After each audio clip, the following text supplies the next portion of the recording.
आपके कोई सवाल होंगे तो मैं यथासंभव उत्तर देने की कोशिश करूंगा। धन्यवाद। कन्हैया जी, आपने बोला अपनी प्रेस कॉन्फ्रेंस में कि नीतीश कुमार सरकार नहीं चला रहे हैं, कोई और बैकडोर से सरकार चला रहा है, तो क्या आप ये आरोप और ये एलिगेशन बीजेपी पे लगा रहे हैं कि बीजेपी सरकार चला रही है और नीतीश कुमार सिर्फ एक पपेट सीएम के तौर पे है वहां पे? देखिए, नीतीश जी सरकार अगर चला रहे हैं तो गोली कौन चलवा रहा है, इसलिए हम ये सवाल पूछ रहे हैं। क्योंकि नीतीश जी जब आए थे तो उन्होंने कानून व्यवस्था को दुरुस्त कर देंगे, ये उनका सबसे बड़ा दावा था। अगर वो सरकार चला रहे हैं तो गोली कौन चला रहा है, और जो गोली चलवा रहा है वही सरकार चला रहा है। और यह बिहार के लिए अच्छा नहीं है कि लगातार अपराधियों के मनोबल बढ़ रहे हैं, पुलिस का इकबाल खत्म हो गया है, और मैं तो कहता हूं इस हद तक कि पुलिस महकमे में भी बैठे हुए लोग अपराधियों से मिले हुए हैं। अगर ऐसा नहीं है तो शराबबंदी के बावजूद शराब कैसे मिल रहा है? आप बिहार में अपना कैमरा बंद करके लोगों से बात कर लीजिए, कहेगा थाने से ही होम डिलीवरी हो जाती है। मुझे बता दीजिए सरकार कौन चला रहा है? सरकार अगर नीतीश जी चला रहे हैं तो शराब कौन पिला रहा है? सरकार अगर नीतीश जी चला रहे हैं तो गोली कौन चला रहा है?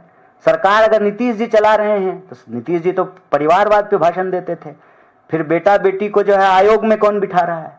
इसीलिए यह प्रश्न जो है हम लोग उठा रहे हैं, और इस प्रश्न पे जब हम कह रहे हैं कि कोई और चला रहा है तो बोलने में कोई गुरेज थोड़ी है। यह सच है कि बीजेपी जो है नीतीश जी को निपटाने के लिए पूरा कार्यक्रम बनाई है। तो Kanhaiya ji, so you want to say that jungle raj was better than this Nitish period? No, there is no comparison between these two things. मतलब क्रीम का मसला नहीं है ना कि मुंह वाला क्रीम बढ़िया होगा कि पैर वाला क्रीम बढ़िया होगा। यह लोगों के जान माल का मसला है।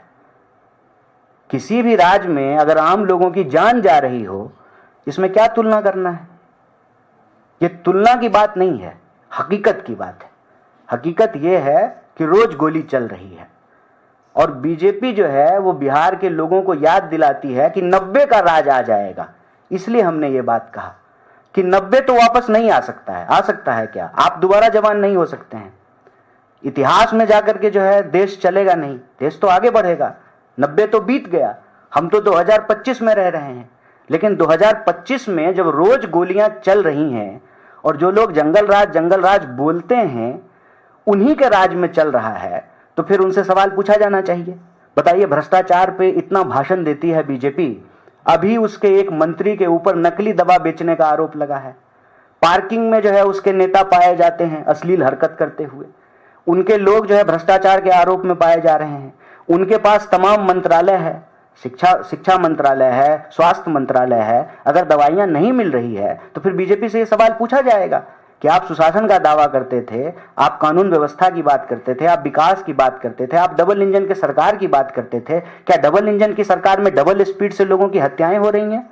डबल इंजन की सरकार में डबल स्पीड से जो है भ्रष्टाचार हो रहा है, लूट हो रहा है, कट कमीशन से सरकार चल रहा है, और डिप्टी सीएम आकर के कह रहे हैं कि संगठित अपराध खत्म कर दिए हैं, सारे संगठित अपराधी जो है एमएलए बन गए हैं, अब नीचे जो है उनके गुर्गे राज चला रहे हैं। पुलिस का इकबाल कैसे खत्म हो गया है? कैसे दिन दहाड़े जो है गोलियां चल रही हैं? तो ये एक गंभीर मसला है, ये तुलना की बात नहीं है, ये बिहार के लोगों के जान माल की बात है। सर, आपने बिहार की एसआईआर पर जो वहां पे कमियां हैं, चुनाव एसआईआर पर जो बिहार में चुनाव आयोग की कमियां हैं, बीएलओ जिस तरह काम नहीं कर पा रहे हैं, परेशान है, उस पर जो लोग खबरें कलेक्ट कर रहे हैं, लोगों तक पहुंचा रहे हैं, उन पे बिहार सरकार मुकदमे कायम कर रही है, एफआईआर कर रही है। इस पर आपका क्या कहना है? ये तो बड़ी जो है शर्मनाक बात है, ये बड़ी शर्मनाक बात है। बिहार में बीजेपी लगातार सरकार में थी, लेकिन बिहार में शासन प्रशासन चलाने का तौर तरीका ये गुजरात वाला नहीं था कि आरटीआई एक्टिविस्ट के ऊपर मुकदमा कर दिए, किसी कॉरपोरेट की चोरी पे सवाल उठाया तो मानहानि का केस कर दिया, हत्याएं करवा दी। ये बिहार की संस्कृति नहीं है। बिहार में शासन प्रशासन चलाने का ये तौर तरीका नहीं रहा है। इससे दिखाता है कि नीतीश जी सरकार नहीं चला रहे हैं। ये भाजपा का स्टाइल है कि अगर आपसे कोई सवाल पूछेगा, आपके उसके ऊपर जो है झूठे मुकदमे कर देंगे, आप जो है उनको पकड़ करके जेल में डाल देंगे। आप अपनी कमियों को दुरुस्त कीजिए। आप कमियों को दुरुस्त करने की बजाय जो है पत्रकारों के ऊपर जेल कर रहे हैं।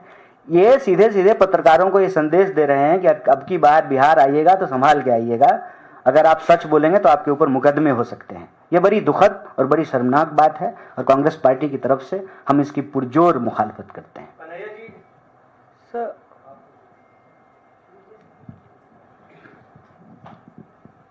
थैंक यू मौसमी जी। कन्हैया जी, सवाल ये है कि एसआईआर के मुद्दे पे जो है चुनाव आयोग का ये कहना है कि हम शुद्ध मतदाता सूची चाहते हैं। आप लोग लगातार आंदोलन करने की बात कर रहे हैं और खबर ये भी है कि लाखों की तादाद में मतदाता सूची से जो मतदाता है उनको बाहर किया जा सकता है जो शुद्ध मतदाता सूची से संबंधित नहीं है। और चुनाव आयोग का ये भी कहना है कि कुछ इलाकों में बांग्लादेश के, म्यांमार के और नेपाल के भी नागरिक पाए गए हैं जो मतदाता सूची में शामिल थे।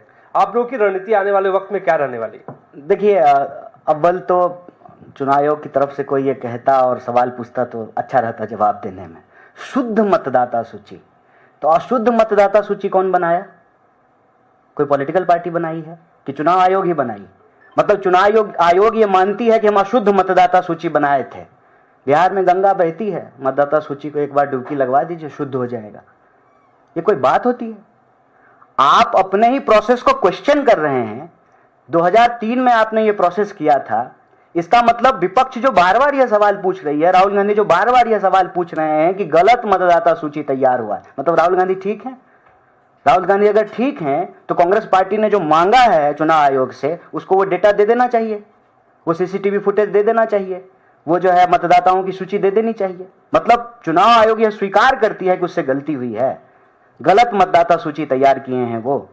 पहले वो ये माने, ये जब माने तो फिर उसको ठीक करने का तरीका होता है। ठीक करने का तरीका ये होता है कि पारदर्शी तरीके से समय लेकर के बिल्कुल गहन पुनरीक्षण कीजिए। 3 महीने में क्या गहन होगा, 13 महीने में गहन कीजिए, 3.5 साल में खूब गहन पुनरीक्षण कीजिए।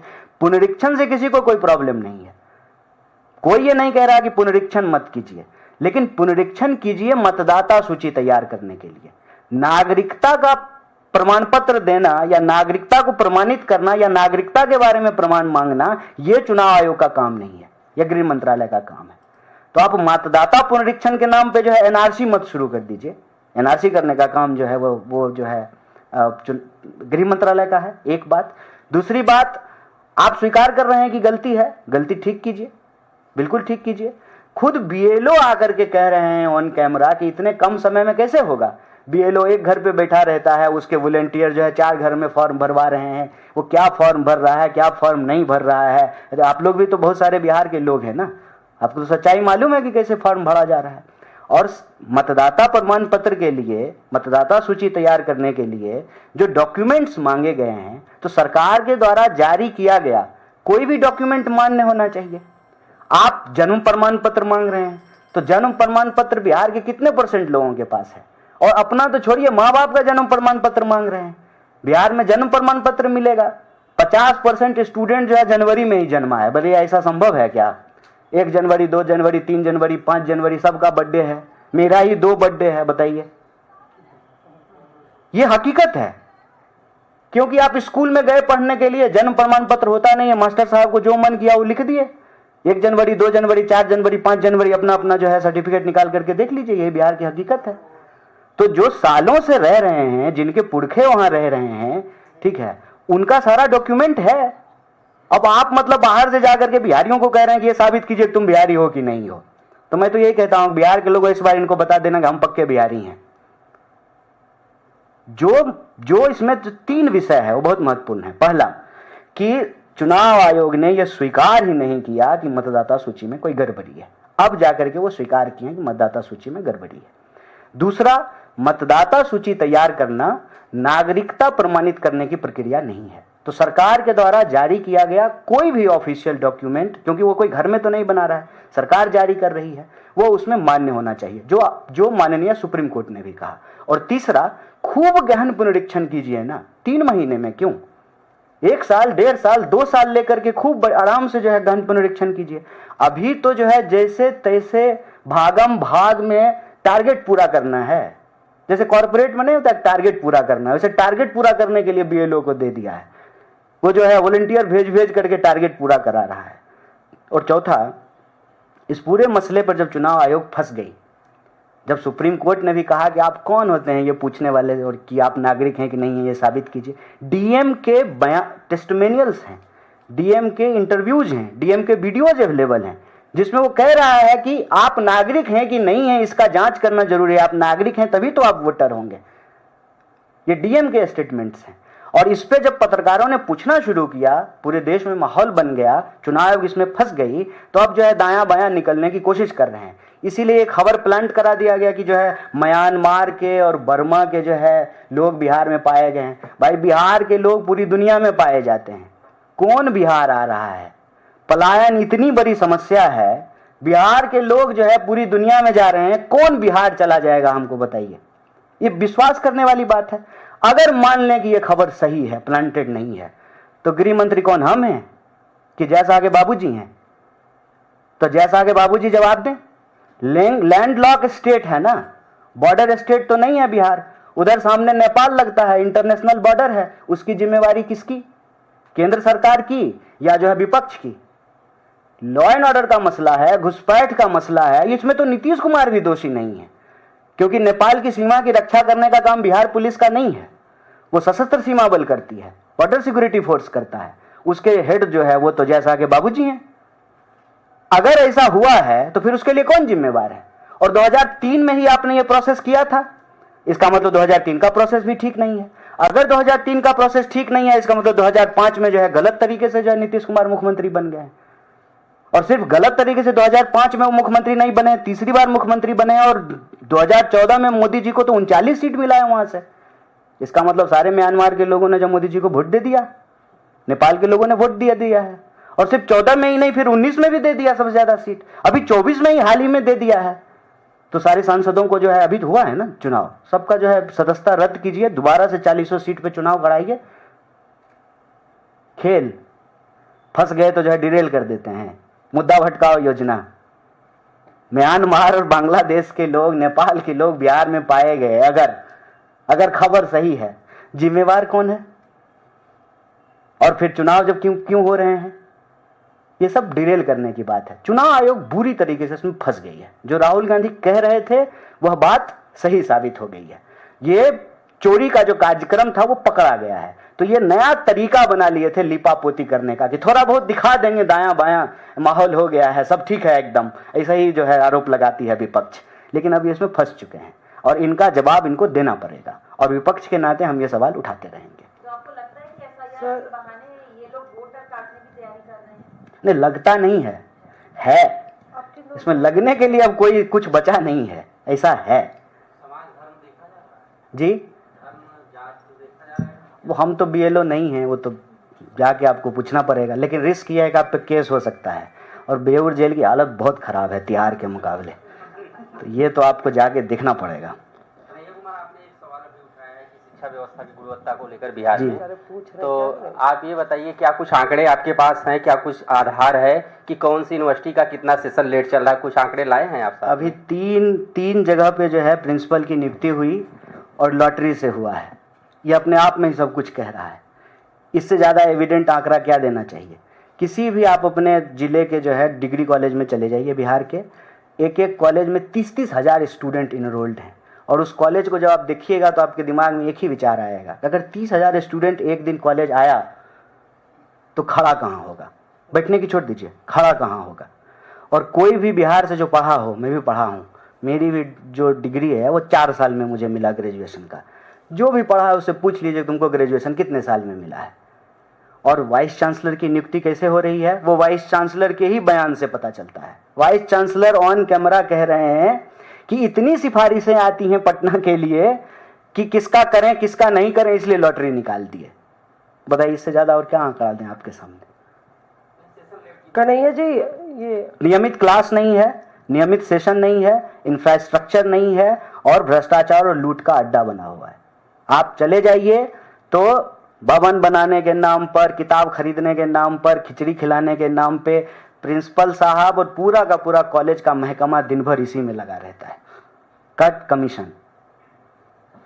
सर ये हम लोग की मेरी सहयोगी श्रेया ने ऑपरेशन वोटर लिस्ट किया है, जिसमें सीमांचल के तमाम इलाकों में लगभग बीएलओ खुद ही कह रहे हैं कि 1 लाख वोटर हट गए हैं, जो कि मुख्य तौर पे अल्पसंख्यक समुदाय के हैं, और इन्होंने 2024 में वोट किया है। 2025 की लिस्ट में भी इनका नाम था, लेकिन फाइनल लिस्ट से हटा दिया गया, और वो कह रहे हैं कि हम नहीं जानते जिले में ये काम हो रहा है। बीएलओ ढूंढे नहीं मिल रहे हैं, और स्टिंग में ये दिखता है कि परिवार वाले परेशान हैं, ढूंढ रहे हैं बीएलओ को, और बीएलओ खुद ही फॉर्म बिना किसी डॉक्यूमेंट के भर के ऐसे ही फर्जी तरीके से भेज रहा है। उसमें ये भी कह दे रहा है कि बॉर्न इन इंडिया या नॉट, उस पर भी टिकमार्क बीएलओ ही कर रहा है। तो एक तरीके से वही बिल्कुल ऑल पावर सर्वे सर्वा बना। कितनी धांधली स्केल पे हो सकती है इसको लेके जो पूरी पड़ताल हुई? देखिए, इसमें धांधली हो रही है, इसमें कोई दो राय नहीं है, ये लगता नहीं है, हमने कहा कि ऐसा है। लेकिन ना उसमें मैं एक छोटा सा करेक्शन करूंगा कि ये मसला अल्पसंख्यक का नहीं, बहुसंख्यक का है। बहुसंख्यक का मसला यूं ऐसे है कि जो डॉक्यूमेंट 11 डॉक्यूमेंट मांगा गया है, बहुसंख्यक लोग ऐसे हैं जिनके पास वो 11 डॉक्यूमेंट नहीं होगा। खास करके जन्म प्रमाण पत्र, जाति प्रमाण पत्र, ये आम लोगों के पास नहीं है। जाति प्रमाण पत्र के विषय में मैं आपको बता दूं कि जिनको जाति प्रमाण पत्र बनाना पड़ता है जब कोई सरकारी लाभ मिलने की संभावना हो, उसका प्रोसेस इतना लेंदी है कि मान लीजिए कि आप SC ST या OBC का जाति प्रमाण पत्र बना करके कॉलेज का फीस माफ कराने के लिए जाएंगे, वो सिस्टम इतना खराब है कि लोग जनरल प्रोसेस से चले जाते हैं। ये पिछले प्रेस कॉन्फ्रेंस में ये मसला हमने उठाया था कि गजब हो रहा है। लोग छात्रवृत्ति, खास करके जो बहुजन समाज के विद्यार्थी हैं, वो छात्रवृत्ति के लिए अप्लाई ही नहीं कर रहे हैं। प्रोसेस को पनिशमेंट बना दिया है, इतना लेंदी बना दिया है कि लोग जो है इसको अप्लाई करना बंद कर दिए। तो आप ब्लॉक में कोई कागज बनाने के लिए चले जाइए, आप आवासीय बनवाने के लिए चले जाइए, आप जाति प्रमाण पत्र बनाने के लिए चले जाइए, आप बर्थ सर्टिफिकेट बनाने के लिए चले जाइए, वो ऐसे तो बनेगा नहीं। मिठाई खाने के नाम पे बिना पैसा लिए आपको कोई प्रमाण पत्र ब्लॉक में नहीं बनेगा। और मैं ये ऑन कैमरा बोल रहा हूं, पूरा सिस्टम है करप्शन का, ये हर दफ्तर में यही होता है। तो लोग ना हिचकते हैं सरकारी दफ्तरों में जाकर के कागज बनाने में, जब बहुत जरूरी नहीं हो तो वो नहीं बनवाते हैं। तो मैं दावे से कहता हूं कि जो जनरल कैटेगरी के लोग हैं, 100 में से 100 किसी के पास भी जाति प्रमाण पत्र नहीं होगा बिहार में। 100 में से 100 कोई नहीं बनवाता है। उल्टे OBC और दलित समुदाय के लोग भी जाति प्रमाण पत्र नहीं बनवाते हैं अगर उनको कोई सरकारी लाभ नहीं मिले तो। एक प्रमाण पत्र की हालत होगी। दूसरी प्रमाण पत्र की हालत में जन्म प्रमाण पत्र की बता दूं कि ये मान लीजिए कि 2005-6 के बाद से लोगों ने बिहार में बनवाना शुरू किया है। उससे पहले किसी के पास भी बर्थ सर्टिफिकेट नहीं है। अगर ऐसा होता तो बिहार के स्टूडेंट, स्पेशली आप उनका जन्म पूछिए, वो कहेगा कि 2 बर्थडे है, एक जो है ओरिजिनल और एक जो स्कूल में मास्टर साहब ने लिख दिया था। तो ज्यादातर लोग आपको 15 जनवरी तक ही पैदा हुए मिलेंगे बिहार में। मार्च में जो है एग्जाम होता है, जनवरी फरवरी में पूरा बिहार पैदा हो जाता है। क्यों? क्योंकि जन्म प्रमाण पत्र बनाता नहीं। तो जब बाल बच्चों का ही नहीं है तो माँ बाप का जन्म प्रमाण पत्र कहां से मिलेगा? तो वो जो 11 डॉक्यूमेंट मांगा गया है वो अपने आप में एक सिरदर्दी है। इसीलिए हम लोगों ने इस पे सवाल उठाना शुरू किया। तो ये मसला अल्पसंख्यक का नहीं, बहुसंख्यक का है। और बहुसंख्यक जब हम कहते हैं तो सिर्फ एक धर्म के लोग नहीं, सभी धर्म के गरीब लोग इससे परेशान होंगे। क्योंकि कागज के नाम पे उनके पास एक तो सबसे बड़ा कागज जिसको मान के चलते हैं वो वोटर आईडी ही है, जिसको लेकर के वो घूमते हैं प्रमाण पत्र के तौर पे। यहां तो दिल्ली में भी बिहार से मजदूर लेबर चौक से काम कर रहा हो तो कांस्टेबल रोक करके पूछ देता है, बिहारी कहां से जा रहे हो, कहां आ रहे हो, दिखाओ प्रमाण पत्र दिखाओ। बोल भी रहा है ये बिहारी, कांस्टेबल डंडा लेकर के बोल भी रहा है ये बिहारी, और फिर कहता है कि प्रमाण पत्र दिखाओ। ये दिल्ली में होता है। मजदूर शाम को काम करके लौट रहा हो, ऐसा ही कांस्टेबल को मन किया, गरीब लोग जा रहा है थोड़ा छेड़ देते हैं, तो वो ना बेचारा वोटर आईडी ही लेकर के घूमता है। तो एक तो प्रमाण पत्र उसके पास वोटर आईडी ही है जिसका पुनरीक्षण आपको करना है। दूसरा प्रमाण पत्र जो है उसके पास होता है वो होता है जॉब कार्ड, जो मनरेगा में जॉब कार्ड दिया जाता है। और तीसरा, इतना प्रचार किया मेरा आधार मेरी पहचान, मेरा आधार मेरी पहचान, मतलब ऐसा हो गया कि हर चीज में जो है आधार लिंक करना है। जब तक पैन कार्ड में लिंक नहीं कीजिएगा तब तक जो है आपका जो है ITR नहीं बढ़ा जाएगा। तो आधा तो समय लोगों का आधार लिंक करने में ही चला गया, आधार डॉक्यूमेंट है कि नहीं है, ओरिजिनल है कि नहीं है। इतना जब आप प्रचारित करेंगे कि भाई ये है, प्रमाणित है, इस पे पासपोर्ट भी बन सकता है। अच्छा, गरीब लोग क्यों पासपोर्ट बनवाएगा जब बाहर जाना ही नहीं है? तो पासपोर्ट नहीं है तो 3 ही प्रमाण पत्र ज्यादातर लोगों के पास हैं। अब उस 3 में से एक का परीक्षण होना है और दूसरे को आप मान नहीं रहे हैं। तो ये मसला अल्पसंख्यक का नहीं, बहुसंख्यक का है। बहुसंख्यक लोग बिहार में परेशान हो रहे हैं। स्वाभाविक रूप से हिंदू मुसलमान तो इनका नेशनल सिलेबस है, तो ये तो वो ले ही आते हैं। लेकिन बिहार में वोटर पुनरीक्षण का मामला किसी एक धर्म से नहीं, सभी जाति समुदाय से जुड़ा हुआ मसला है। एक सवाल ये भी है, कल चुनाव आयोग की तरफ से आधिकारिक तौर पर जो आंकड़ा आया है उसमें करीबन 4% वोट माना गया है, जिसमें या तो लोगों की डेथ हो गई है 1%, 1.5% लोगों की, 2% ऐसे हैं जो कि जो है ट्रांसफर हो चुके हैं, और 1% के आसपास ऐसे हैं जो जिनके पास डबल वोट था। तो उस हिसाब से करीबन 35 लाख लोगों का नाम इस लिस्ट से बाहर होने की जानकारी अब तक जैसी निकल के सामने आई है। ये तो हो रहा है अभी जब 88% माना जा रहा है कि वोटर की जानकारी आई है जो फॉर्म भरे गए, तो 35 लाख लोगों की जानकारी निकल के आ रही है कि उनका नाम कटेगा, तो उसको कैसे देखते हैं? ये बड़ा गजब हो रहा है। लेकिन देखिए, चोर की चोरी पकड़ी गई है और चोर कह रहा है कि हम ईमानदारी का सर्टिफिकेट बांटेंगे। ये क्या मसला है? क्या चुनाव आयोग आधिकारिक तौर पे कह रहा है? चुनाव आयोग तो मान ही नहीं रहा था कि वोटर लिस्ट में कोई गड़बड़ी है। बात यहां से शुरू होनी चाहिए ना। ये महाराष्ट्र चुनाव से लेकर के हरियाणा चुनाव से ये महीने हो गए हम लोग लगातार बोल रहे हैं कि वोटर लिस्ट में गड़बड़ी है, वोटर लिस्ट में गड़बड़ी है, वोटर लिस्ट को ठीक करना चाहिए। हम ही लोग बोल रहे हैं। अब ऐसा लग रहा है कि हम लोग अपराधी हैं और चुनाव आयोग जो है बड़ा ईमानदार है। तो कौन बनाया ये वोटर लिस्ट? 2003 में पुनरीक्षण हुआ था। वो पुनरीक्षण कौन किया था? कांग्रेस पार्टी की थी कि चुनाव आयोग ने किया था? उसके बाद लगातार चुनाव हो रहे हैं। हम थोड़ी कह रहे हैं कि आप वो वोटर लिस्ट को करेक्ट मत कीजिए। आप वोटर लिस्ट को करेक्ट कीजिए, अच्छे से कीजिए, लीपापोती मत कीजिए, गड़बड़ी रोकने के नाम पे और गड़बड़ी मत फैलाइए। हम तो यही कह रहे हैं ना। मतलब वो अगर आधिकारिक बयान है वोटर चुनाव आयोग का, मतलब चुनाव आयोग ये स्वीकार कर रही है कि गड़बड़ी हुई है, और गड़बड़ी हुई है मतलब 35 लाख गलत लोगों ने वोट देकर के देश के प्रधानमंत्री को जो है मोदी जी को प्रधानमंत्री बना दिया है। गलत तरीके से वोट देकर के जो है इनकी 3 बार सरकार बना दी है। गलत तरीके से वोट देकर के जो है 4 बार सरकार बना दी है बिहार में। ये सवाल तो चुनाव आयोग से पूछा जाना चाहिए ना कि आप लगातार मना करते रहे कि ऐसा कुछ हुआ ही नहीं है, और जब आप स्वीकार कर रहे हैं कि गड़बड़ हुआ है तो ठीक कीजिए। 3 महीने में कैसे आप ठीक कर देंगे? 14 करोड़ जनगणना नहीं हुई है। जनगणना अगर होगी तो बिहार का पॉपुलेशन अब 13 करोड़ नहीं, कम से कम 14 करोड़ हो गया होगा। 14 करोड़ लोगों के बीच में कौन मतदाता हैं, कौन ऑथेंटिक हैं, कौन ऑथेंटिक नहीं है, किनका नाम 2 जगह पे है, किनका नाम 1 जगह पे है, कौन मर गए, कौन जिंदा हैं, किनका जुड़ना चाहिए, कितना कटना चाहिए, ये 3 महीने में कैसे पॉसिबल है? हम तो टाइमिंग पे सवाल उठा रहे हैं। प्लस जो आप डॉक्यूमेंट मांग रहे हैं हम उस पर सवाल उठा रहे हैं कि नागरिकता प्रमाणित करने का और नागरिकता की जांच करने का अधिकार आपको नहीं है। आप वोटर पुनरीक्षण के नाम पे जो है नागरिकता प्रमाणित करने के लिए लोगों को मत कहिए। कोई भी सपोर्टेड डॉक्यूमेंट अगर है किसी भी नागरिक के पास तो उस आधार पे जो आप उसको वोटर बना सकते हैं। सिर्फ इतनी बात कह रहे हैं। और हम जो कह रहे हैं कमोबेश माननीय सुप्रीम कोर्ट ने भी यही कहा है। तो अब जो है बार बार आधिकारिक बयान आ रहे हैं चुनाव आयोग के। पहले तो चुनाव आयोग को यह कहना चाहिए ना कि हाँ गड़बड़ी थी इतने सालों से, और जो है हम लोग माफी मांगते हैं राहुल गांधी जी के ऊपर जो है हमने गलत आरोप लगाया था। देश के प्रतिपक्ष जो नेता प्रतिपक्ष ठीक बोल रहे थे और उनके ही कहने पे हम लोगों को ये दिखाई दिया है। अब हम इसको जाकर के ठीक करेंगे और गड़बड़ी को ठीक करेंगे और गड़बड़ी नहीं फैलाएंगे। जी, my question is not related to Bihar. Yesterday, Lok Sabha Speaker Om Birla convened a meeting for media persons, and he handed over a copy of Constitution to many of them. The problem is that the words socialism and secularism was not seen in that Constitution. Even though they are claiming that this is an older, it is a copy of an older version. What is your comment on this? First of all, I don't know about this meeting and I don't have that copy. If you have that copy, no, you must give it to him back. उसके मुंह पे जो है उनको ही दे के आना चाहिए था, आदर से, जितना आदर आपके मन में हो उनके प्रति वहीं दे के आना चाहिए था।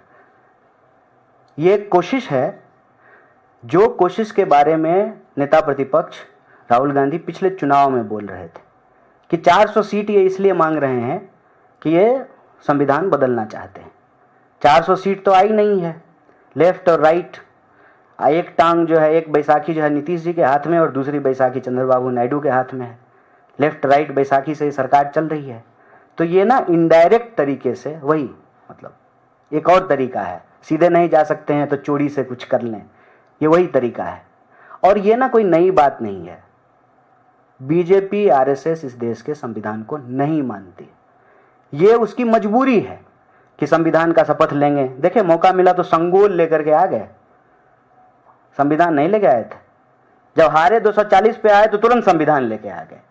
तो संविधान जो है ना, चूंकि संविधान सबकी रक्षा करता है, दक्षिणपंथी, वामपंथी, मध्यमार्गी, सबकी रक्षा संविधान करता है, हम भारत के लोग।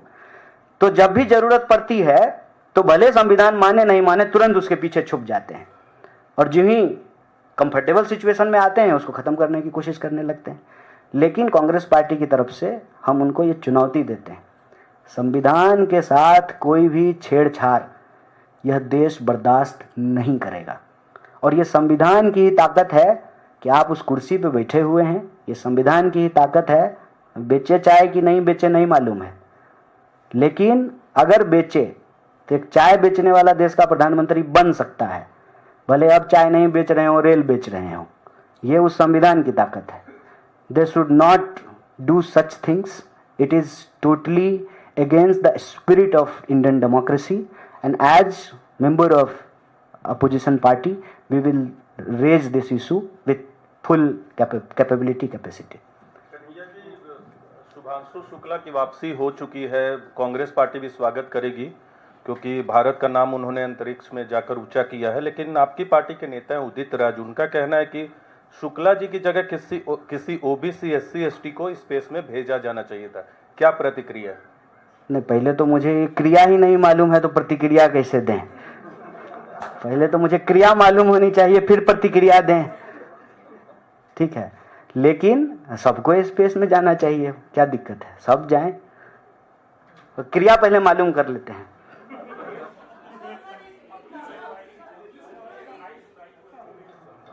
सुप्रीम कोर्ट में 9 पॉलिटिकल पार्टियां अपोजिशन की इंडिया ब्लॉक की जो है उन्होंने पिटीशन लगाई, अगली सुनवाई 28 जुलाई को है।